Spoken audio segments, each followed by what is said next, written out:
Hello, I'm Jean Kilbourne. As an educator, I was influenced early in my career by a book titled Teaching as a Subversive Activity. Since that time, Dr. Neil Postman, one of America's most important thinkers and social critics, has written broadly and influentially on issues of education, technology, public discourse, and the media. Now, with his latest work, The End of Education, Dr. Postman turns to the current crisis of American schooling. Here he offers us a provocative redefinition of the problem confronting our schools, our teachers, and our students.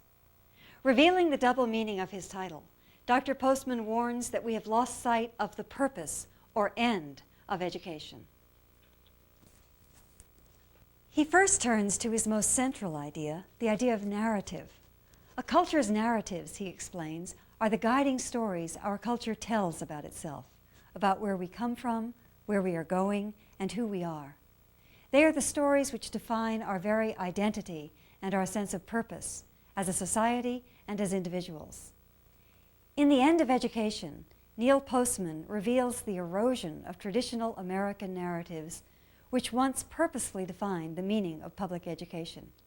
He demonstrates how schooling once made sense within coherent stories having to do with citizenship, opportunity, democracy, and equality. In a brilliant redefinition of the problem now confronting us, Dr. Postman demonstrates how new and markedly different narratives underlie our present conception of school. Here he exposes dangerous new narratives of economic utility, consumership, technology, and separatism.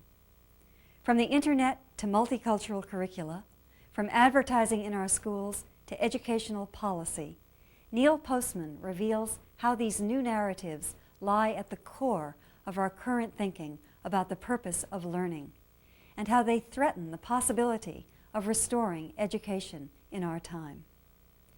In describing how we might reasonably and creatively respond to these problems, Dr. Postman proposes useful narratives to help schools recover a sense of purpose, tolerance, and respect for learning. The End of Education heralds a new possibility for a redefinition of the purpose of education, the essential first step before we rethink and freshly determine the means. I'm Jean Kilbourne.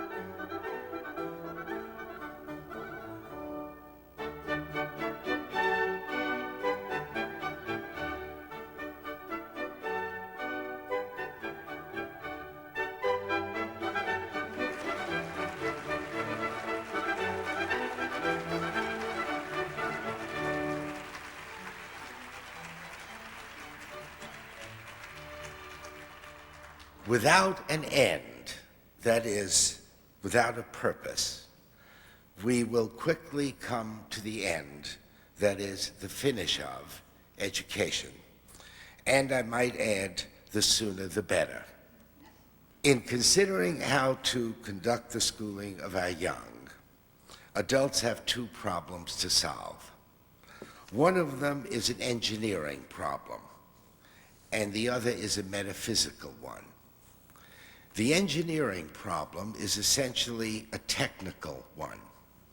It's the problem of the means by which the young will become learned. It addresses the issues of where and when things will be done, and of course how learning is supposed to occur.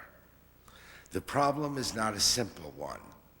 It requires, among other things, some knowledge of applied psychology, group dynamics, the structure of subjects, and of course practical experience. Any self-respecting teacher will have some ideas about how to solve this problem. Nonetheless, it's important to keep in mind that the engineering of learning can be assigned an importance it doesn't always deserve. As an old saying goes, there are 1 in 20 ways to sing tribal lays, and all of them are correct. And so it is, I think, with learning. There is no one who can say that this or that is the best way to know things, to feel things, to see things, to remember things, to apply things, to connect things, and that no other will do as well. In fact, to make such a claim is to trivialize learning, to reduce it to a mechanical skill. Now, of course, there are many learnings that are little else but a mechanical skill. And in such cases, there well may be a best way. But to become a different person because of something you have learned, to appropriate an insight, a concept, a vision, so that your world is altered, now that's a different matter. For that to happen, you need a reason. And this is the metaphysical problem I speak of.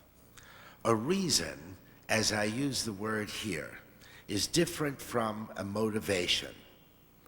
Within the context of schooling, motivation refers to a temporary psychic event in which curiosity is aroused and attention is focused. And I don't mean to disparage it, but it must not be confused with a reason for being in a classroom, for listening to a teacher, for taking an examination, for doing homework, for putting up with school, even if you are not motivated. This kind of reason is somewhat abstract, not always present in one's consciousness, and not at all easy to describe. And yet, for all that, without it, schooling does not work, no matter how ingeniously it is engineered.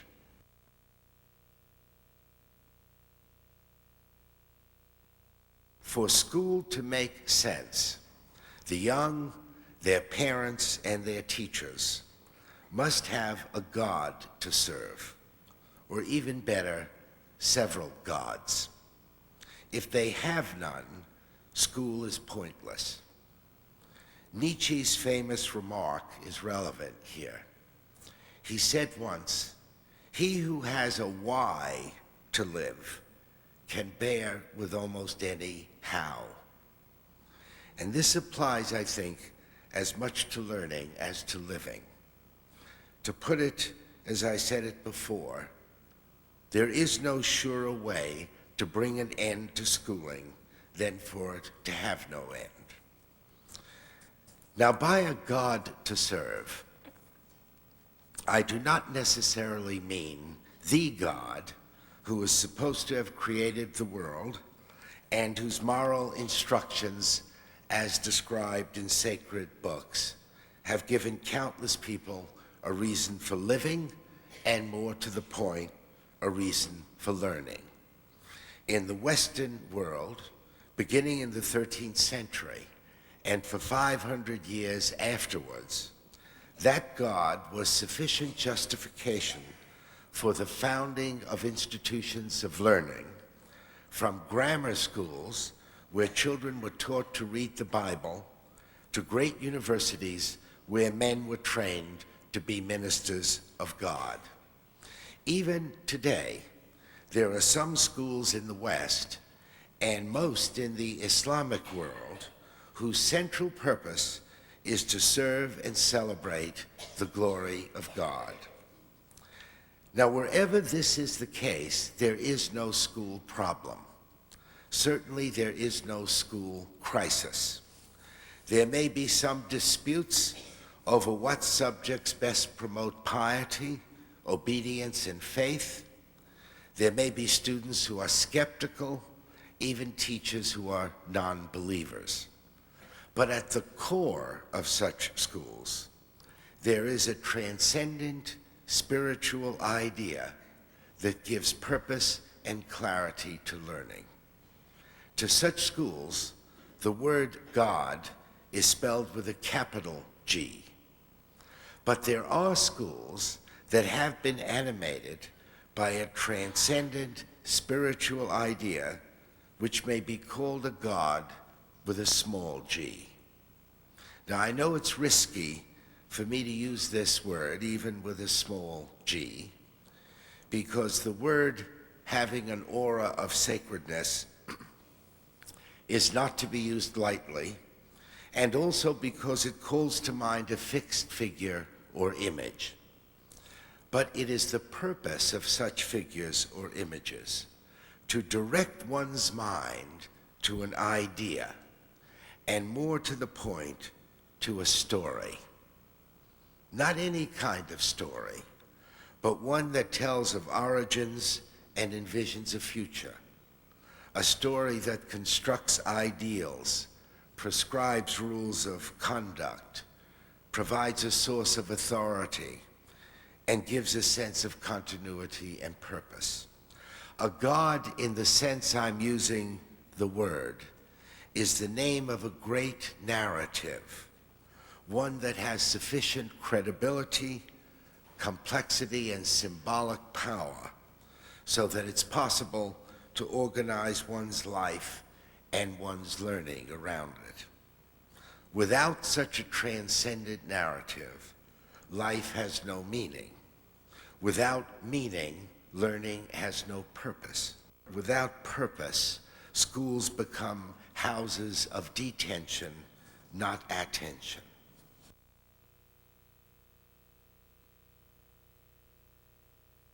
Now, there was a time when America offered its children such narratives, which in effect were answers to the question, what are schools for? There was, for example, the great narrative of democracy, which the American artist Ben Shahn once called the most appealing idea that the world has yet known. Alexis de Tocqueville called it the principle of civic participation.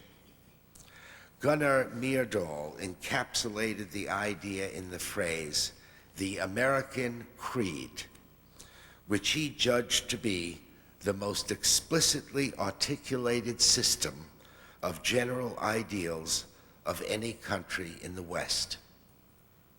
The first chapter of the story opens with, in the beginning, there was a revolution. As the story unfolds, there arise sacred words, such as government of the people, by the people, and for the people. Because he helped to write the story, Thomas Jefferson, the Moses of the great democracy God, knew what schools were for, to ensure that citizens would know when and how to protect their liberty.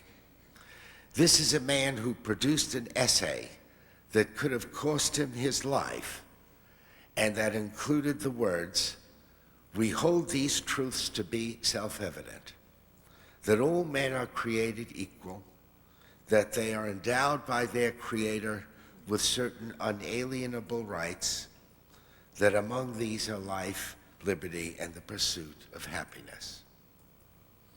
Well, it would not have come easily to the mind of such a man, as it does to our political leaders today, that the young should be taught to read exclusively for the purpose of increasing their economic productivity. Jefferson had a more profound God to serve, as did Emma Lazarus, whose poem celebrates another once powerful American narrative. "Give me your tired, your poor, your huddled masses yearning to breathe free," she wrote.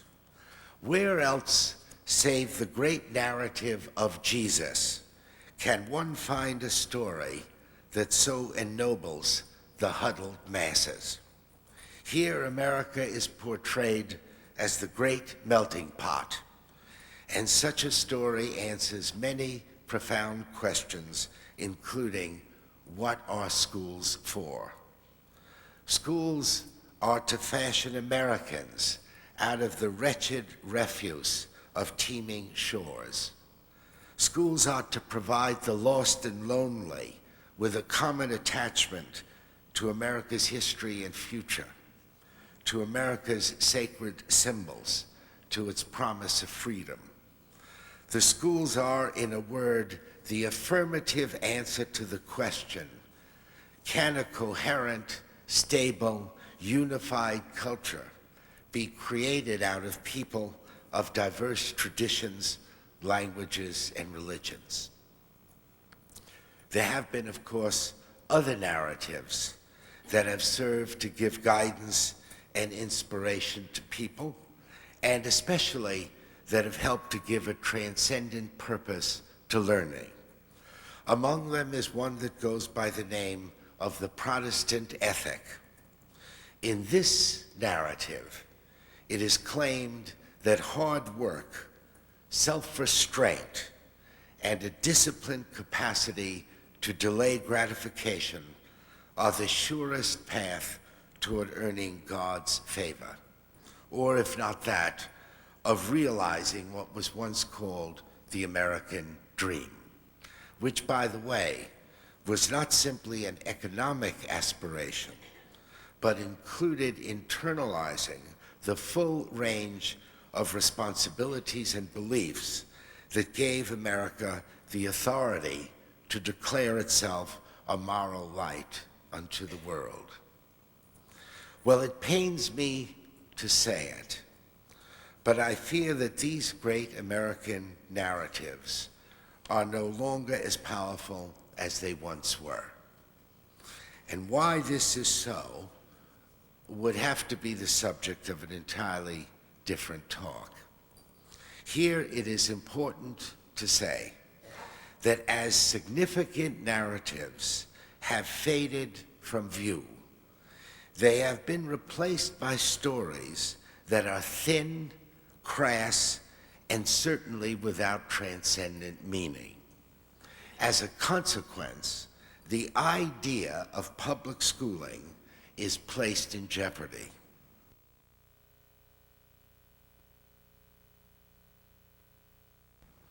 Among the present answers to the question, what are schools for? There is, first of all, the God of economic utility, which tells the young that they are what they do for a living, and that therefore the main purpose of learning is to prepare them for entry into economic life.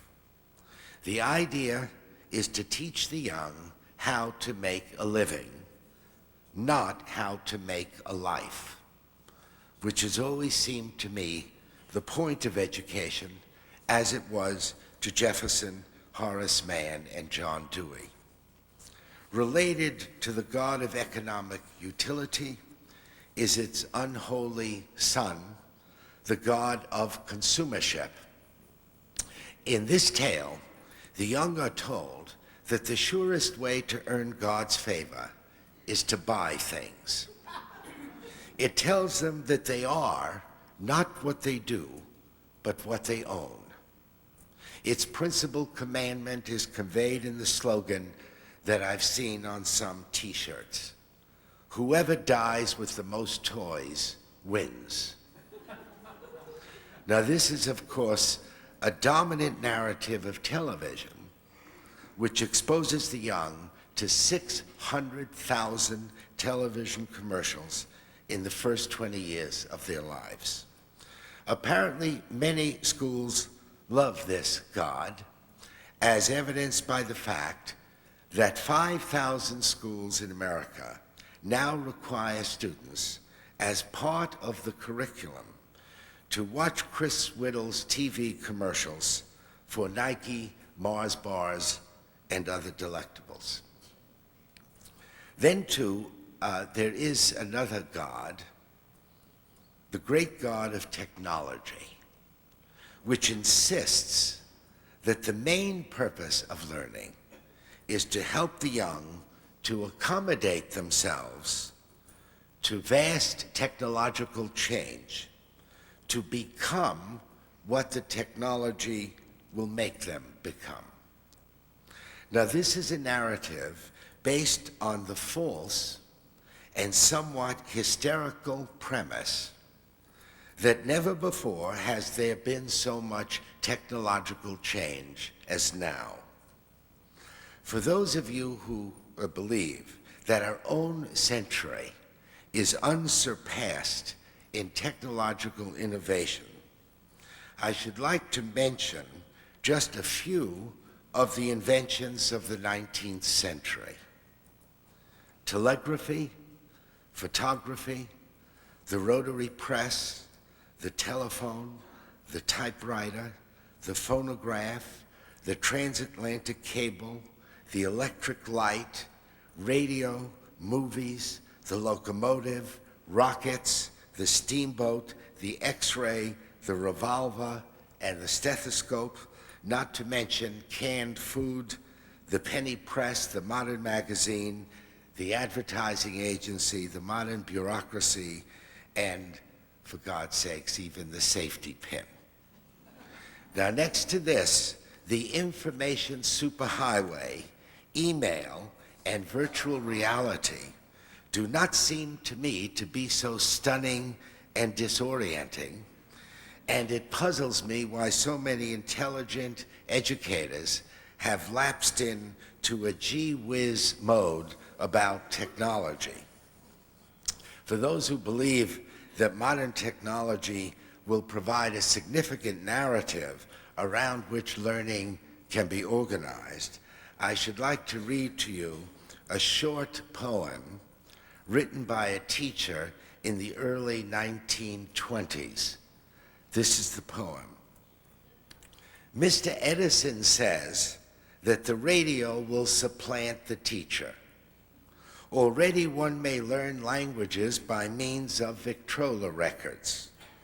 The moving picture will visualize what the radio fails to get across. Teachers will be relegated to the backwoods with fire horses and long-haired women. I like that line. Or perhaps shown in museums. Education will become a matter of pressing the button.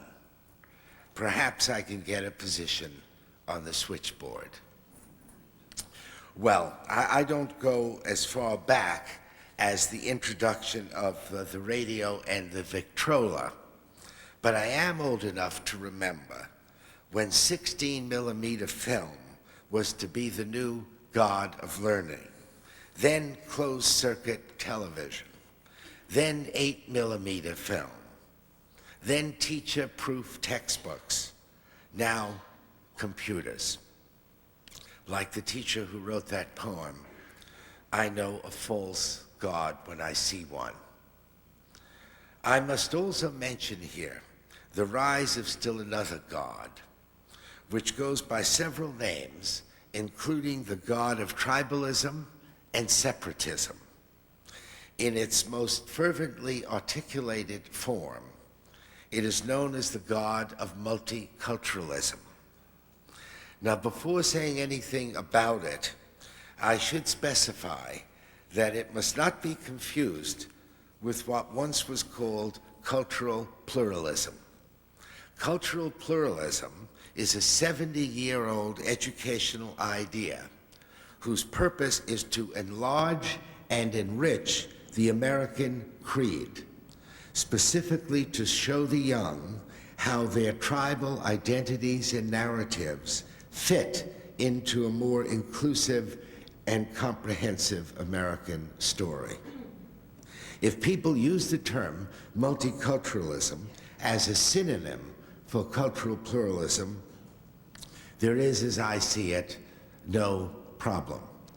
But when the term is used to promote a curriculum of exclusivity, or a point of view that stresses above all else love of tribe, implying separateness from, if not hostility to others, then multiculturalism is indeed a dangerous God to serve. The argument is sometimes made that such a multicultural curriculum is justified when an entire student population is African American or Mexican or Puerto Rican, as is often the case in our large cities. Now, this might make sense if it were the task of public schools to create a public of hyphenated Americans.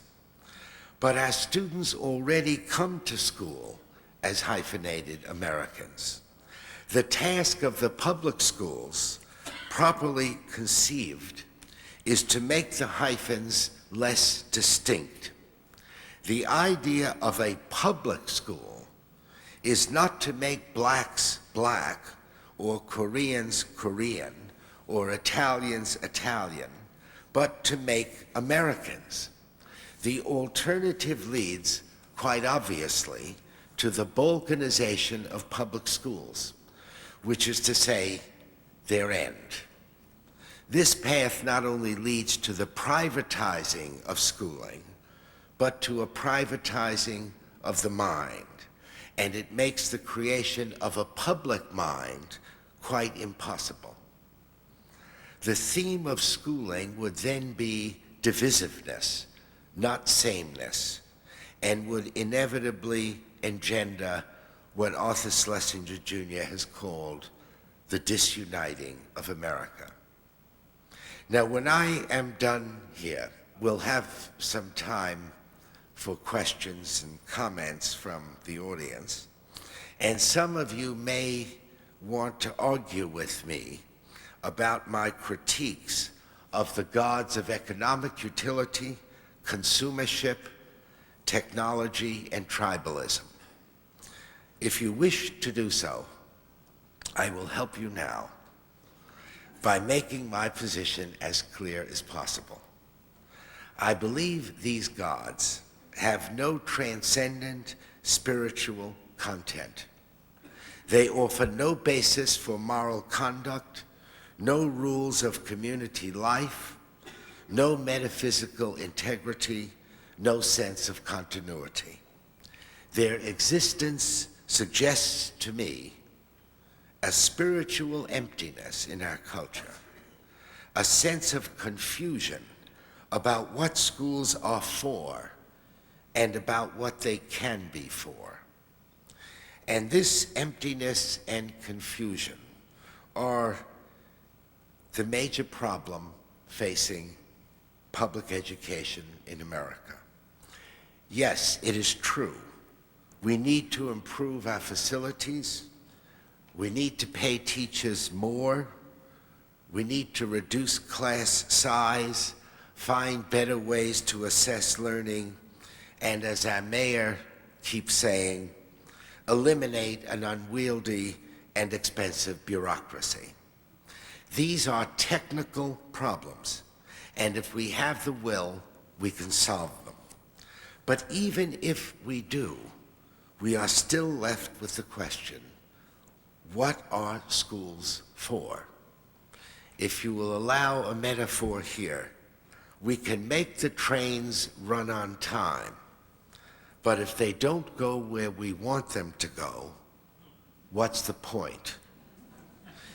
I might add here, since I just made reference to Mayor Giuliani's recent attack on our public schools, that in comparing Catholic schools to the public schools, he neglected to mention the most significant difference between them, that Catholic schools most definitely have a spiritual, transcendent narrative that gives coherence and organization to learning.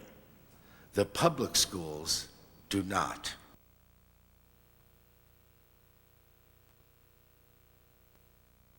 Now, because I believe that a culture and its schools must offer children significant gods to serve, I devote a lot of my time to a consideration of where we can find narratives that would give point to public education. Now, this isn't an easy task, in part because public schools do not have the authority to promote a worldview that has no residence in the society at large. Public schools are, after all, state agencies and can invent no gods of their own choosing. Schools are mirrors of social belief, giving back what citizens put in front of them. Now, this is a serious restriction on what gods we may ask students to serve, but it's also an opportunity. At any given time in the symbolic universe of a community, there dwell multiple narratives, multiple stories, some shining at the forefront, vivid and unmistakable, some in the background, indistinct and half forgotten, some sleeping, some recently awakened, and some in uneasy contradiction to others. The task is to choose among them, to find some that hold the promise of being accepted by a community and have the possibility to inspire our young about the necessity and meaning of learning. And I should like to suggest 3 possibilities. The first I call the story of the spaceship Earth. This is the story of human beings as stewards of the Earth, caretakers of a vulnerable space capsule. It's a relatively new narrative, not fully developed, but filled with excitement for young people. It's a story that evokes in young people a sense of responsibility and commitment. And it is a story that has the power to bind people. The story of the spaceship Earth makes the idea of racism both irrelevant and ridiculous. And it makes clear the interdependence of human beings and their need for solidarity. If any part of the spaceship is poisoned, then all suffer, which is to say that the extinction of the rainforest is not a Brazilian problem. The pollution of the oceans is not a Miami Beach problem. The depletion of the ozone layer is not an Australian problem. It follows from this, of course, that genocide is not a Bosnian problem, hunger not a Somalian problem, and political oppression not a Chinese problem. Never send to know for whom the bell tolls, John Donne wrote. It tolls for thee. If ever there was a narrative to animate that idea, the Earth as our one and only spaceship is it. Moreover, I need hardly point out that this story of global consciousness does not significantly conflict with any traditional religious beliefs.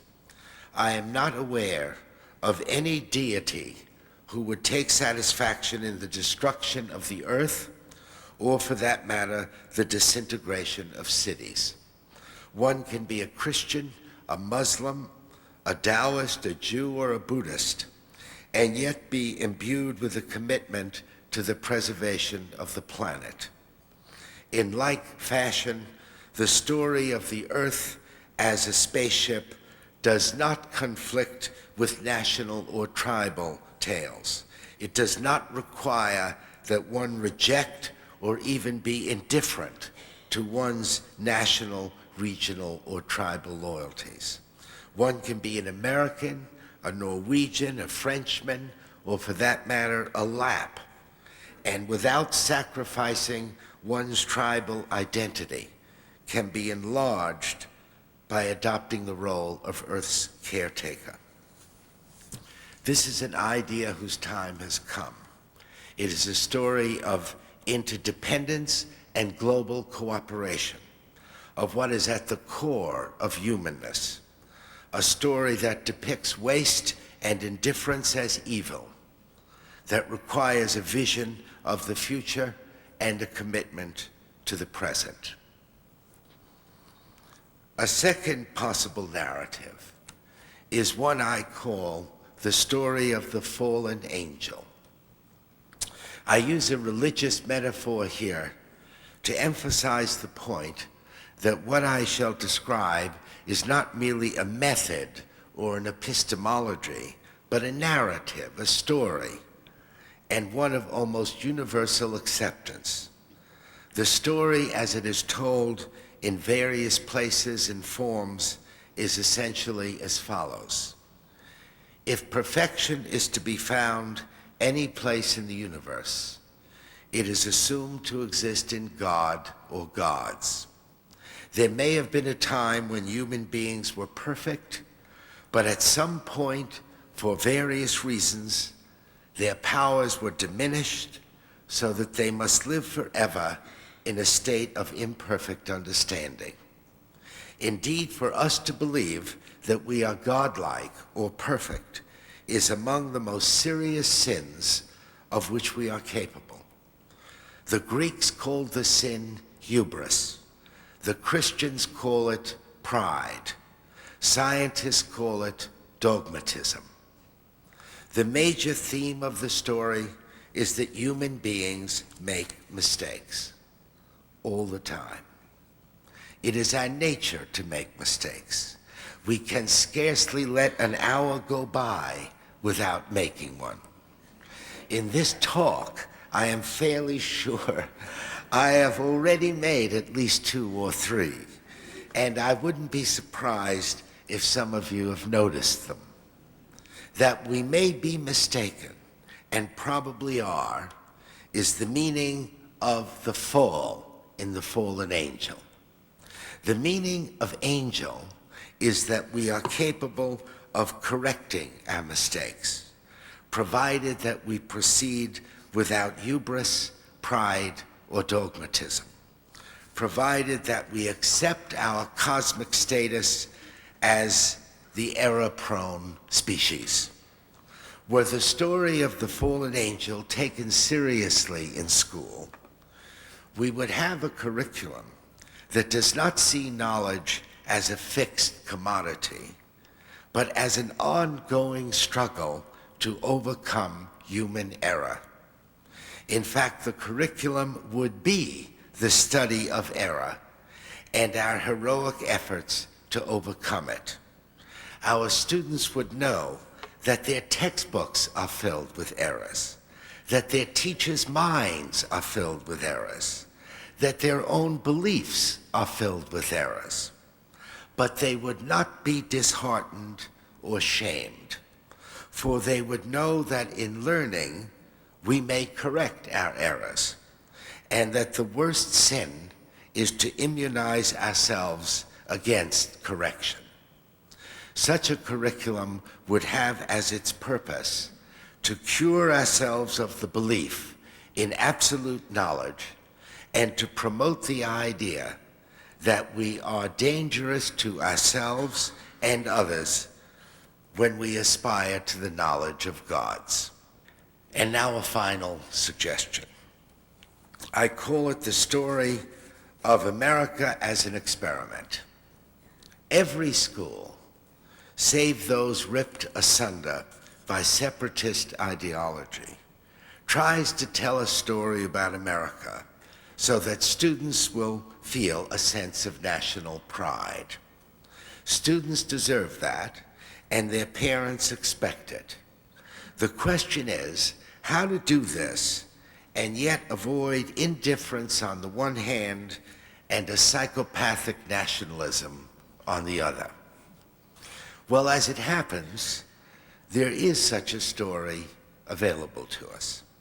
It has the virtues of being largely true, of explaining our past, including our mistakes, of inviting participation in the present, and of offering hope for the future. It is a story that does not require the belief that America is superior to all others, only that it is unique, youthful, admirable, and open wide to unfulfilled humane possibilities. No student can ask more of his or her country. No school can offer more. I propose then the story of America as an experiment, a perpetual and fascinating question mark. The story includes the experience of those who lived here before the European invasion and of those Europeans who provided the invaders with both their troubles and their ideas. After all, every story has a prologue. But the story properly begins, as Abraham Lincoln saw it, with a series of stunning and dangerous questions. Is it possible to have a government of the people, by the people, and for the people? And who are the people anyway? And how shall they proceed in governing themselves? And how shall we protect individuals from the power of the people? And why should we do all of this in the first place? Well, the point is that these questions are still unanswered and will always remain so. The American Constitution is not a catechism, but a hypothesis. It is less the law of the land than an expression of the lay of the land, as it has been understood by various people at different times. What is freedom? What are its limits? What is a human being? What are the obligations of citizenship? What is meant by democracy, and so on? The history of America is the history of arguments over these questions. Happily, Americans are neither the only nor the first people to argue these questions, which means we have tried to find answers and may continue to do so in the Analects of Confucius, the Commandments of Moses, the Dialogues of Plato, the Aphorisms of Jesus, the Instructions of the Quran, the Speeches of Milton, the Plays of Shakespeare, the Essays of Voltaire, the Prophecies of Hegel, the Manifestos of Marx, the Sermons of Martin Luther King Jr., and any other source where such questions have been seriously addressed. But which ones are the right answers? We don't know. There's the rub, and the beauty and the value of the story. So we argue and experiment and complain and grieve and rejoice and argue some more without end. Which means that in this story, we need conceal nothing from ourselves. No shame need endure forever. No accomplishment merits excessive pride. All is fluid and subject to change, to better arguments, to the results of future experiments. Now this, it seems to me, is a fine and noble story to offer as a reason for schooling, to provide our youth with the knowledge and will to participate in the great experiment, to teach them how to argue, and to help them discover what questions are worth arguing about, and of course to make sure they know what happens when arguments cease. No one is excluded from the story. Every group has made good arguments and bad ones. All points of view are admissible. The only thing we have to fear is that someone will insist on putting in an exclamation point when we are not yet finished.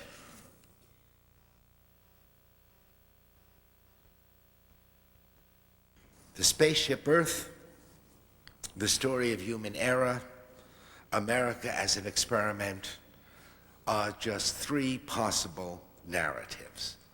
In my book, The End of Education, I've included a couple more, and I've also suggested how we might go about making any one of these the central organizing narrative of school.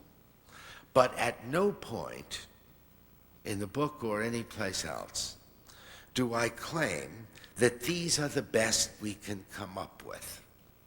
They certainly do not exhaust the possibilities. They exhaust only my own imagination. I do claim, however, that we need to begin and to sustain a conversation about the metaphysical basis of public schooling. And we must, in the end, find narratives that are worthy of such an expensive and time-consuming enterprise. And we will need to find such narratives within the boundaries of our own culture. In any case, this much is clear, at least to me. Without a transcendent and honorable purpose, public schooling in America must come to an end. With such a purpose, public schooling becomes the central institution through which the young may find reasons for continuing to educate themselves.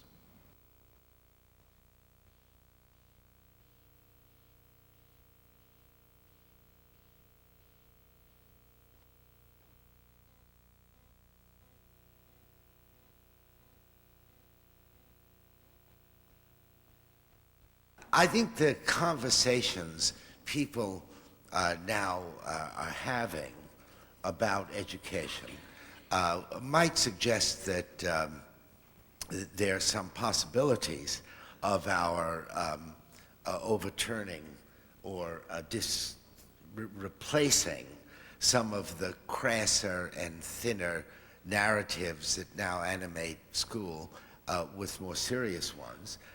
But it's very hard to say. If you think of any television commercial that you might concoct that would be urging students to stay in school or urging parents to support public schools, what would come to mind as a reason for asking people to do this, say on a mass medium like television? It would be mostly the same thing that the president says and the Secretary of Education and even the Secretary of Labor say, which is stay in school so that you'll get a better job. I mean, that's the story that they give.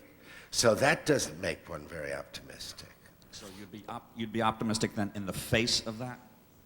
Well, yes. I mean, I did write a book, you know. Why would one write a book on a subject like this if one didn't have some sense of the vitality of Americans to change and to reconsider issues, especially when it comes to education? 100 years from now, if American culture is finished and anthropologists or historians look back to see what we contributed to world culture, there are about 3 or 4 things that come to mind. One of them, of course, is the flush toilet, which I think you shouldn't underestimate. Don't underestimate. But certainly the idea of what we might call mass public education. This is an American idea. Americans have always believed in it. They've always complained about their public schools. They've expected their public schools to be panaceas, but we've always invested in them and believe in them. I don't think we're done with our public schools yet. And I think the movement toward balkanizing the schools, toward privatizing, toward vouchers, and so on, I'm fairly optimistic that that will pass, and that Americans will look to the possibilities of revitalizing their public schools.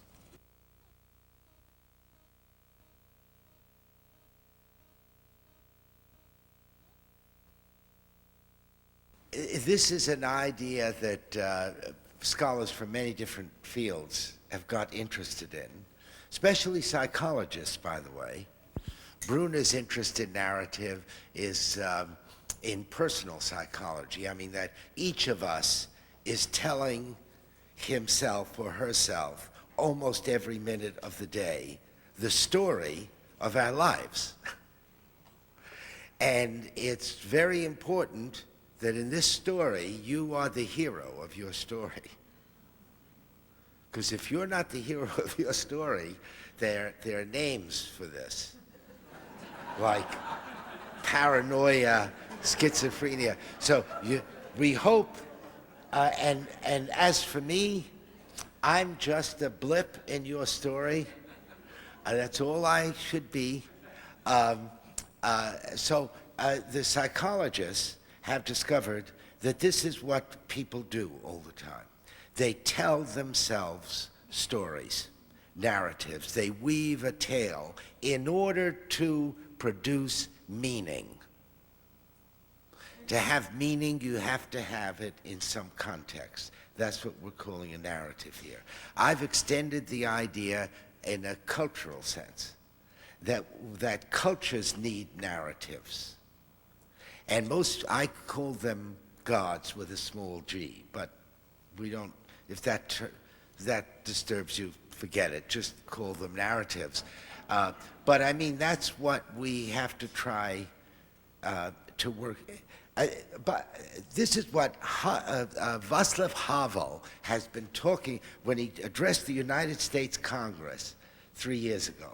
He said the biggest problem in the world today, he said he was talking about Eastern Europe because he didn't want to make the congressman too nervous, but he was talking about us. He said the biggest problem is the loss of narrative. That in Eastern Europe, these people had believed in this great story that Lenin and Marx, or Marx and Lenin, had weaved for them. And now, all at once, it seemed, they stopped believing it. Where will they get another story? People without a story are very dangerous, because Hitler's come along, or Mussolini's, or Stalin's, and give them a story, because people can't live without a story. And not all stories are humane.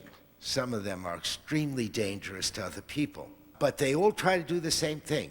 And Hitler's great story, I put great in quotes, of Aryan supremacy, did exactly what a narrative does. It creates ideals. It gives people a purpose. It explains their past. It prophesies the future. The Third Reich was to last for 1,000 years. It lasted for exactly 12 years because it was such a lethal story for those who were not Aryans that it was doomed. So Havel says, well, where will the Russians and the Czechs and the Poles and the Bulgarians, where are they going to get another story? So he said they look to America. They say, give us a story. And what story do we say? Believe in a free market? What the hell kind of story is that? Right? I want to thank you all for coming, and I appreciate it.